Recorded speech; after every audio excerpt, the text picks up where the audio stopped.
Hey there, I'm Pete Townsend, and this is Money Never Sleeps. We look inside the minds of entrepreneurs and at the crossover of startups, enterprise, finance, technology, and life as we know it.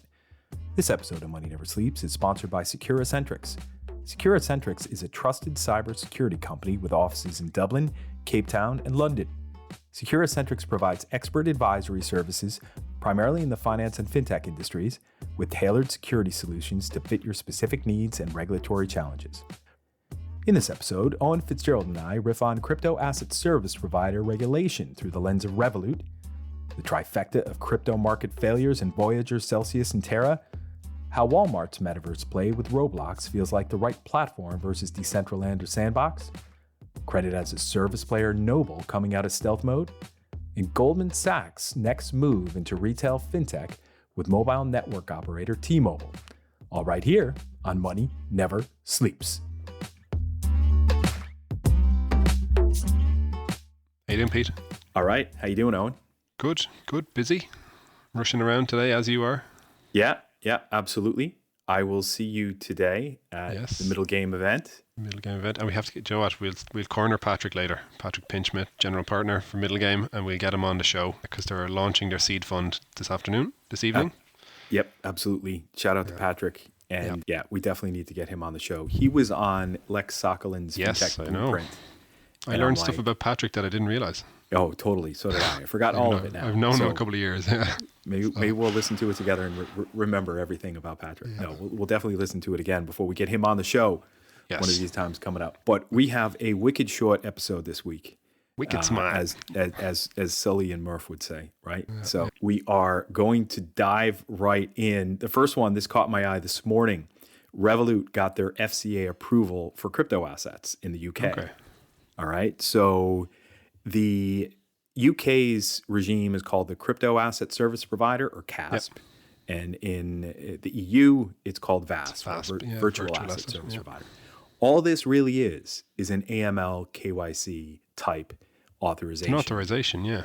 It says, hey, you know, or you've demonstrated that you have sound and robust AML, KYC, and compliance procedures, and that you've got people in place looking after this. You understand the reporting mechanism. You understand what needs to be done for suspicious transactions, for transaction monitoring, you name it, all that kind of stuff. It's a little bit different from one jurisdiction to the next in the EU. They have some different requirements depending upon national law. But the fact that Revolut got this finally, they were the last one on the firm. I think the numbers were 600 applied. It would have been 2 or 3 years ago now in the UK. It was either 600 or 300. And then 90 some odd were placed upon this temporary register. So if you applied before this certain date that was in, I think it was 2020, that you were grandfathered in and that you could continue to operate as long as you applied for your crypto asset service provider regime in the UK. And that once they reviewed the applications and went through the whole process, then you would become authorized. So you were on this temporary authorization list. Revolut were on there, along with my friends from Archax, who were one of the first ones to get this way back 2 years ago.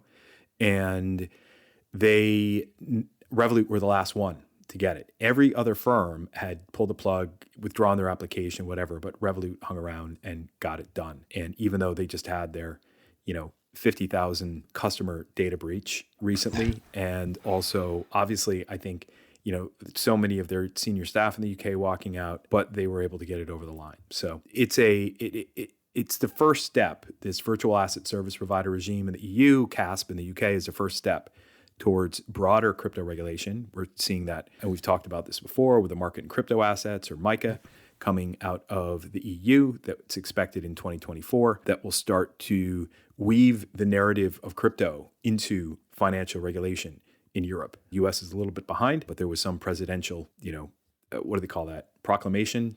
I don't know what it is anymore. I've been gone from the US for too long. That Joe Biden made back 6 months ago. They put a whole task force together on it. They've now put some milestones down about how they're going to start doing this in the US, but it's a long time coming. But, Revolut have theirs, which is good. They're also working on, I think, still trying to work on getting their banking license in the UK.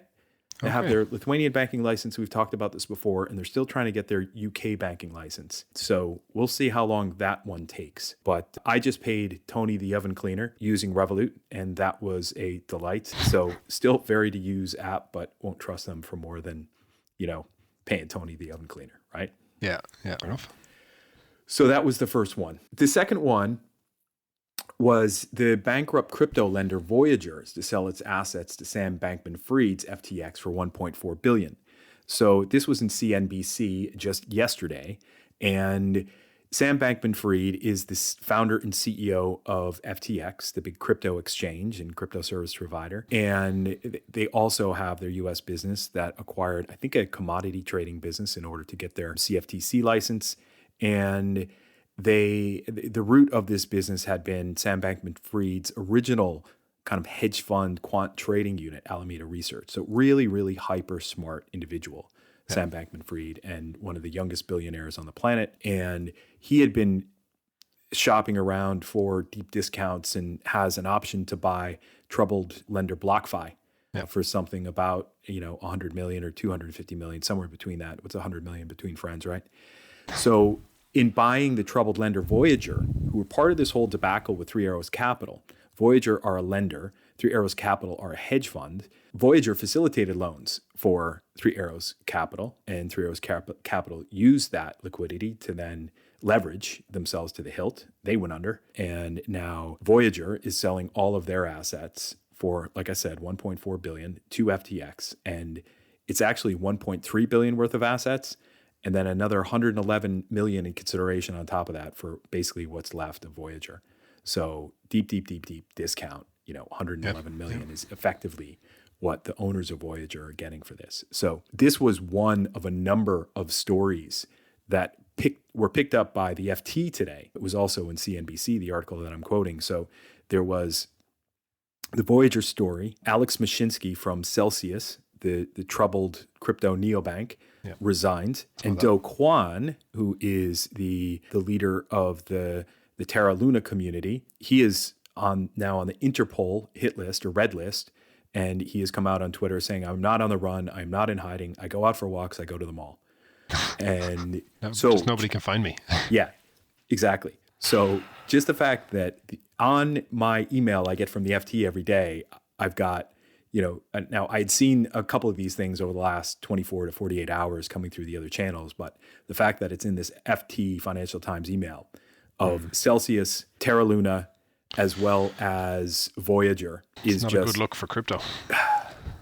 But it was bound to happen. I mean, talking about regulation, right? And I talked to someone about this today, and we were talking about a proposition to identify individuals connecting via their wallets to decentralized exchanges like a Uniswap. No, we're not going to do that. And I think this founder knew that, and that Uniswap doesn't require you to identify yourself because it is technically in a, roundabout way, it's a peer-to-peer exchange, and that there's no requirement. And we walk through together on a Zoom call with this individual, the 5 requirements of the Central Bank of Ireland, using that as a proxy for global regulation, but for what a virtual asset service provider does. And that we walked through each one of them and we said, okay, you're not doing any of these 5 things on a decentralized exchange, or a DEX as it's called. So me as a MetaMask wallet holder, I don't need to identify myself to open up a MetaMask wallet. If I am doing a trade and contributing to a liquidity pool on Uniswap, I don't need to identify myself either. I'd have no problem doing that if I needed to, but Uniswap doesn't require me to, so I don't. So, we were talking about the instance of, well, if they ask me to, would I? Even though they don't have to. I said, no, I won't, because I don't trust them, right? Having regulation and having things like VASP means that your compliance, your data, your AML, KYC, all of that stuff is reviewed. And in order for you to get to the authorization, and having to attest to something at a little bit of a higher level, to me feels like it's safer. Okay. So if Uniswap says, hey, we want to collect your personal information, even though we don't have to, we would like to do that. I said no, because I don't trust that they're going to have the bomb-proof controls and procedures in place to protect my data. right? Yeah. Because they haven't had to make that attestation to anybody that they do. And so, in a very roundabout way here, can we point to, the fact that some of these firms, some of these entities that have gone under, who knows what their internal controls and procedures were like, right? And was this bound to happen? I think it was. And I think it's this isn't the first wave of, crypto problems that we've gone through, since we started this podcast, so, and I think there will be more, but these are just big names that leveraged up to the hilt, and that, who knows what types of operational controls they had in place. I'd be, thrilled to be proven wrong on that point, but that's what I'm thinking. Maybe this is a stupid question as I'm thinking it out loud, but because obviously Sam Bankman-Fried is doing a great job of swooping in now and hoovering up assets at a significant discount. I mean, is there any risk on that side, that FTX becomes the main player in the space? I don't even know what space I'd officially call it. But, from let's say you applied that same option or that same, idea to a typical business, and there'd be challenges around allowing someone to come in and hoover up everything. Like it seems like anytime there's a troubled player in the space, FTX are buying it. Yeah. And hopefully they're improving it. Right. Yeah. And that, so I think the point of your question is to say, in a space that is deemed to have a certain element of decentralization, what's going on with one company buying everybody up? That is exactly what I meant. Things, right? Yeah. So I think, and someone asked me this question at the Blockchain Ireland Week panel that I was on, that was like, hey, everyone talks about decentralization, but we have so many VCs that own so many of the tokens of these decentralized firms. So isn't that ownership then being re-centralized? And I said, it was never decentralized to begin with. It's really, really hard to go to market as a decentralized entity. Yeah. I think FTX had never intended to be decentralized. They're a company, right? And they have a CEO. Vitalik Buterin, got his name pronunciation right after listening to him this morning on Bankless. He's identified now, his bio, he's not like head of Ethereum, none of that. He is a crypto economic researcher and author of the Ethereum white paper, right? So that is something that is truly decentralized. FTX, Sam Bankman-Fried, CEO, that's a corporation. Yeah. With a balance sheet, with P&L, with legal authorizations, regulatory approvals. It's a different kettle of fish. People talk about the Ethereum proof of stake and the move to that, and saying that, those that earn the most in a proof of stake scenario those that earn the most in rewards for a proof of stake scenario, for staking rewards, are going to be those that have the most Ethereum staked to their node. And if they have a lot of Ethereum staked, does that mean we've got some centralized honeypots? Of course we do. Yeah. Right. So there's always, this is a long arc to play out on this, Owen. And I think, it's good to know that we've got, in the midst of, Alex Mashinsky from Celsius, the leadership of Voyager, the leadership of Three Arrows Capital, Do Kwon, that we've got someone like Sam Bankman-Fried who's standing up. Taking responsibility. It is a here. Positive, despite all the negative headlines, to see that there's a legitimate organization coming in, like I said, mopping up, but also hopefully improving and keeping the idea of those businesses going, because that's good for the market. So the more bigger players, obviously, in the space, the better. So it is positive. Yeah, a lot more to happen. Yeah, a lot more to happen on that one. And Sam's a smart guy. I mean, like, he knows the traditional finance framework structure pretty well. He knows the main He's problems. making noises in Washington as well. The last thing I read about him was that he was effectively hedging his bets and funding both sides of the argument. Okay. So, which is obviously the smart play. There's a risk that Trump will reappear in a few years' time, so there's no point being on the outside too early if you're being a smart businessman. Whatever about ethically, but yeah, I hope he reappears as some stuffed dummy in a museum somewhere. On that note, moving right along.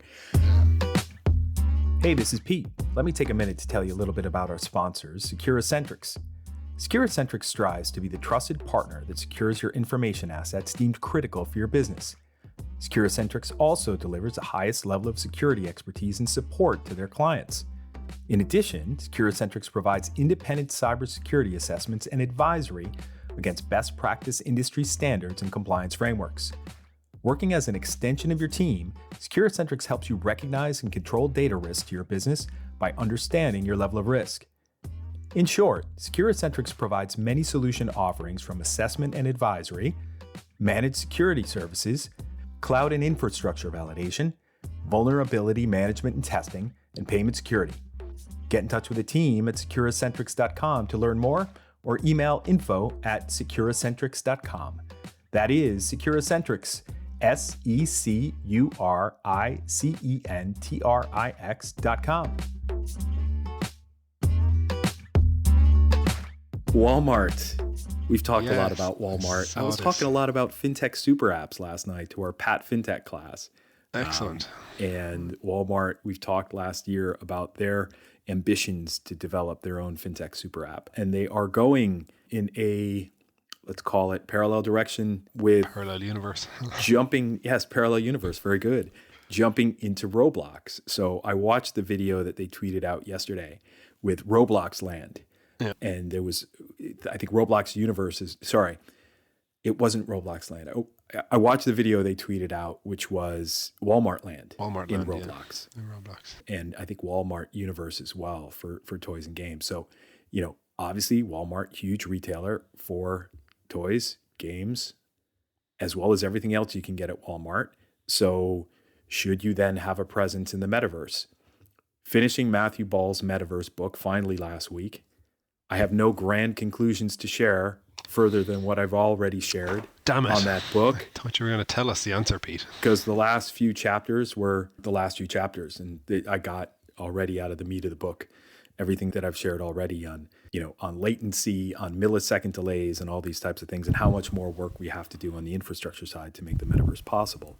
But one of the main, what the book kept holding up, what the author Matthew Ball kept holding up, was that Roblox, being one of our best, earliest incantations of metaverse, and seeing Walmart decide to build in Roblox and not Decentraland, not Sandbox, not Somnium Space, which is more kind of crypto fueled and crypto themed, but also, Nike being in a few of those places, and Fidelity, and I think BlackRock, and one of the Southeastern Asian banks as well. Great, they pick Roblox, which is the thing that is used. I don't know, there's something like 58 million daily active users of Roblox, kids in the United States that are all using that. So what better way to get their attention for, hey, we got Christmas season coming up. We saw the Smith's Toys catalog just came out this weekend. Yeah, I have my three kids got 6 of them. One for their bedrooms and one for the car. Yeah. Right. So that means you get 12. Right. So so it's good timing to do this. This made a lot of sense because it was only last week when we were last on, and we were talking about Fortnite, and I was talking about ordering my McDonald's in Fortnite. Like, I looked at that video as well, and part of me cringed, and felt sorry for the poor chief marketing guy who's trying to be cool down with the kids and all that. But at the same time, it makes a huge amount of sense for Roblox as a game where it's just about building, and it's about building houses and all that. So actually creating a land in there that's, that has your shop and has your normal, like Roblox is a lot more normal in the sense that the environment seems more like your natural environment than a Fortnite. It's not a huge jump from normal world. And you could see a scenario then where people are recreating like their home environment or their neighborhood or whatever.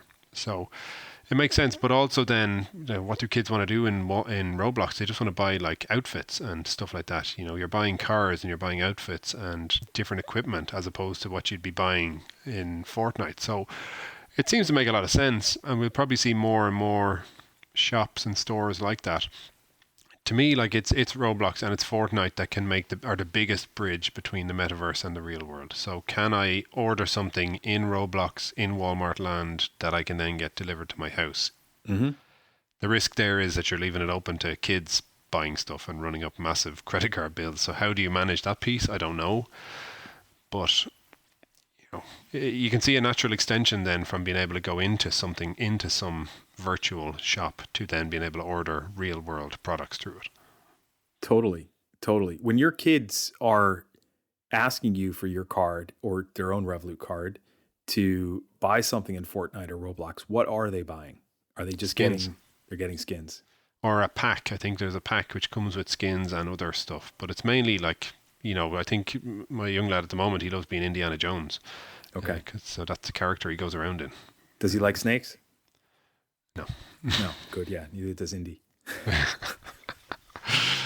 Yeah, but I think it's cool. And like, I think that makes way more sense than Walmart opening up in some of those other places you mentioned that I'm not even familiar with. Some of the actual like pure metaverse absolutely. areas, like Absolutely. where there's no one. It's all about football. It's football, Exactly. right? And Nike being in these other metaverse zones, metaverse platforms. I mean, they are selling digital sneakers as NFTs, and you can't do much with those other than run around in Decentraland or Sandbox wearing these really cool Nike runners. And for that to be actually mean something, you need your friends to be running around in there as well. Yeah. And so remember, 30 million daily active users of MetaMask. If you're going to buy if you're going to buy a Nike sneaker NFT to wear on your avatar in Decentraland or Sandbox, you are one of 30 million. That is compared to Roblox, you're one of 58 or 60 million. Yep. Right? So much lower footfall, no pun intended, but the big brands, Nike sold 180 million worth of that. Yeah. Okay. So, they're on the right track here. These platforms will continue to grow and increase. I've got my big theory about how this is all going to unfold. You want to hear it? I don't know. We've got a couple of more stories. it will take a minute. Okay, go for it. So I see eventually within the next year, hopefully, fingers crossed, that the SEC in the US will approve a Bitcoin ETF. Okay. And that means that all of the big pension funds that currently can't buy Bitcoin because it's not through a regulated vehicle, that they will, because it's viewed as going out on a bridge here. It is viewed by a lot of investment theorists as a asset within an asset allocation plan that you want to allocate to. Okay. So when that happens, I expect that there's going to be trillions driven into Bitcoin by institutional investors buying into US ETFs. That is going to drive, say up to 10 trillion from the less than 1 trillion that it's at right now. But buying a Bitcoin ETF to me is like recording Netflix on your VCR to watch later. You don't need to, right? But are you comfortable with the old school VCR? You might be. Yeah. Just like you're comfortable with the old school ETF. Okay. That will take 5 to 7 years to play out, where the pension funds will eventually figure out that they can actually buy, and big institutional funds will figure out how to actually do this safely themselves or with a big crypto custodian at their side. And what will happen in the meantime is that all this wonderful new infrastructure will be built to make holding crypto even an easier user experience.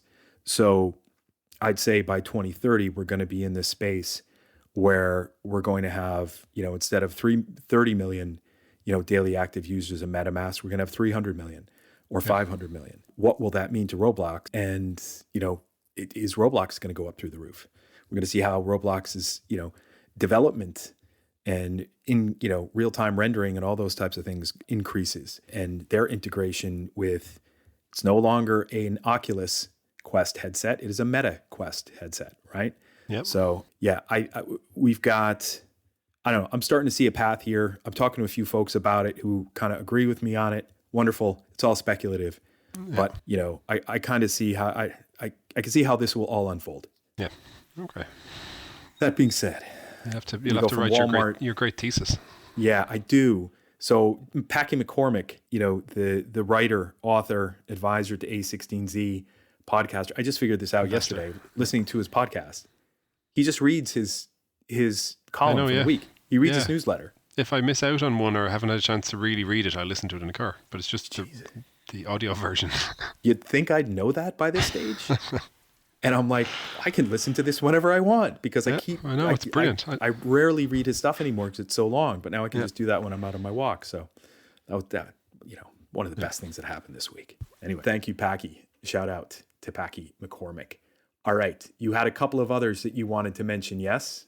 Yes, two quick ones that I thought were interesting, and let me just pull up the exact specifics. One was Noble, which is an American, I suppose, credit as a service is probably the best way to describe it, lending infrastructure play. I'm really positive on lending as a service as a kind of sector or opportunity, and I think it's like so Noble emerges from stealth. It raised, I think, an 15 million Series A round, Insight Partners, Plug and Play Ventures, Y Combinator, Flexport Fund, you name it. 18 million on top of a previous raise that they did, or the previous 18 million that they'd raised.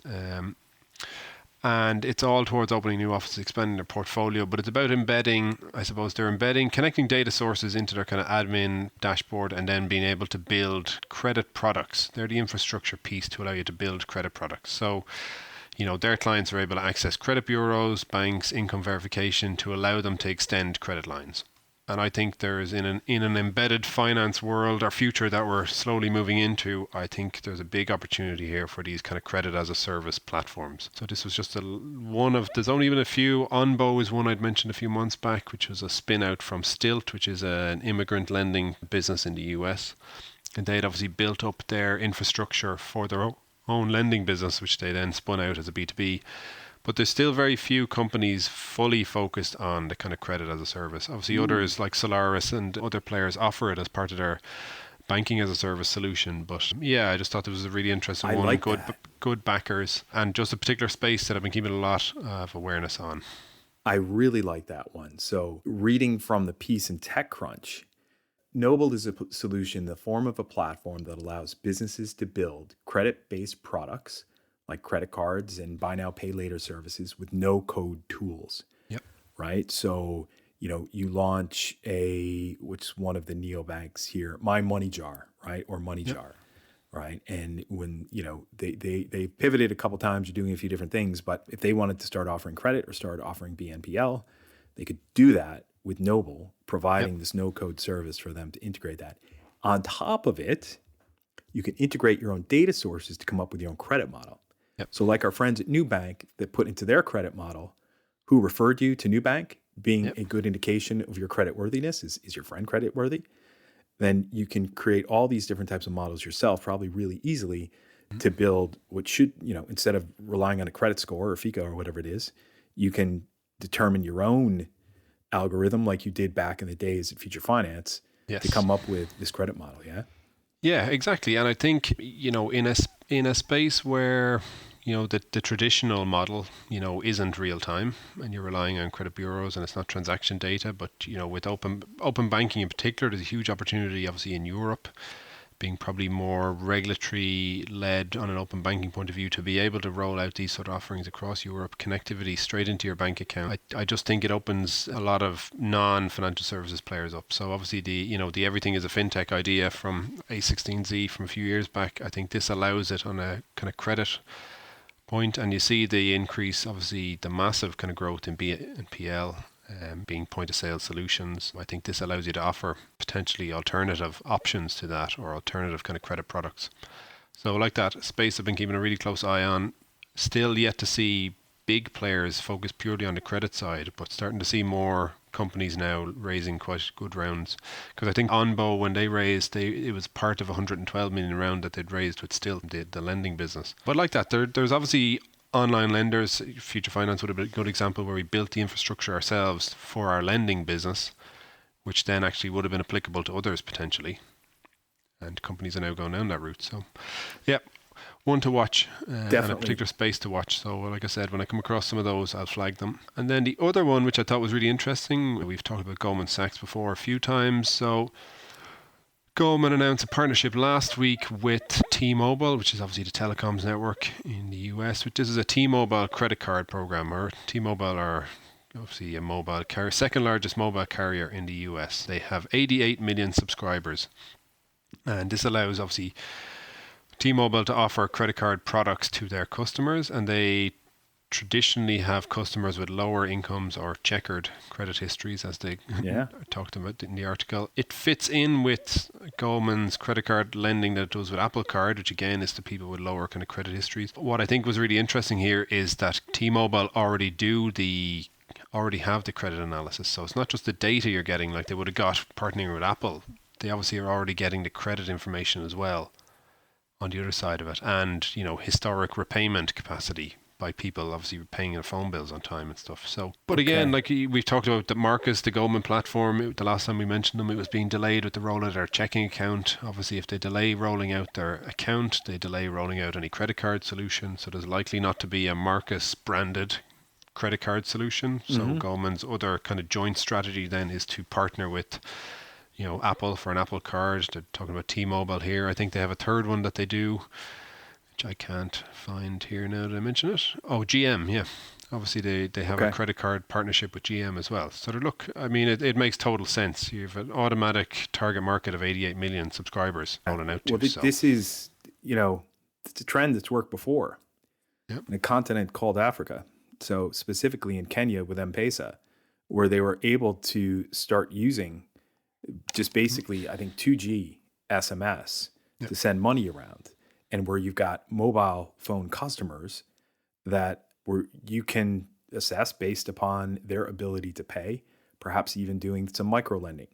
So when you have an addressable audience that is big as a mobile network or a user base of mobile network users, then that can be, I don't even want to call it a go-to-market strategy, but if Goldman Sachs are looking at this as an additional further route into retail financial services, then that's a hell of a great next move, is to do that with, in partnering with T-Mobile.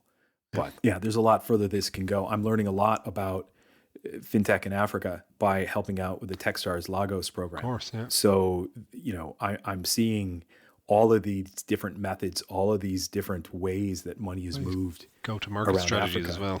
Yeah, that has resulted from the fact of, hey, the mobile phone, the smartphone is our best way to move money. And, the U.S. had been a laggard in that, but now moving up the curve slowly just because of, there had been different financial infrastructure in the U.S. for so many years, or the old school financial infrastructure, and that so many people still rely on. But there's a lot more options now. It's going to be awesome. So look, that was obviously reported in Bloomberg and a few other places, but actually there was a really good deep dive done on it by Jason Mikula, I hope I'm pronouncing his name properly, with the FinTech Business Weekly that I subscribe to. He does great deep dives on particular topics, and that was just one really interesting view on why he thinks that that's the path they've gone down, Goldman and T-Mobile, but also where he sees the challenges and the possible benefits. So yeah. Awesome. All right. That was it. I will have a look at Jason Mikula, and I will stick that into the show notes as well. You've sent me his stuff before, and it is damn good. So awesome. Well, listen, you got to hop. Sweet. I got to hop. You got to hop. I will see you sometime around later on today. Yeah, absolutely. I hope there's food. I got to get out of there at like 5:30. Patrick said he'd keep the lights on for me or something for late drinks, and I'm like, dude, sorry, I got to leave at 5:30. I got to get my kid at guitar practice. So if you don't see me on the exit, that's exactly why. That's it. That's where you're going. Brilliant. All right, pal. All right, talk to you later. Buddy. Talk to you. Bye. Bye.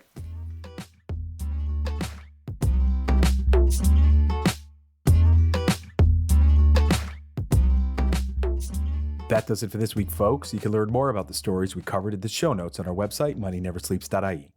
Also, thanks to Conan Brophy from Create Sound for mixing and editing this episode. Conan is an excellent media man to get in touch with when you're thinking about launching your own podcast. As for me, I'm an early-stage startup investor focused on where fintech meets crypto and crypto meets Web3. There are plenty of links in the show notes on moneyneversleeps.ie on how to get in touch with us, so don't hesitate to reach out.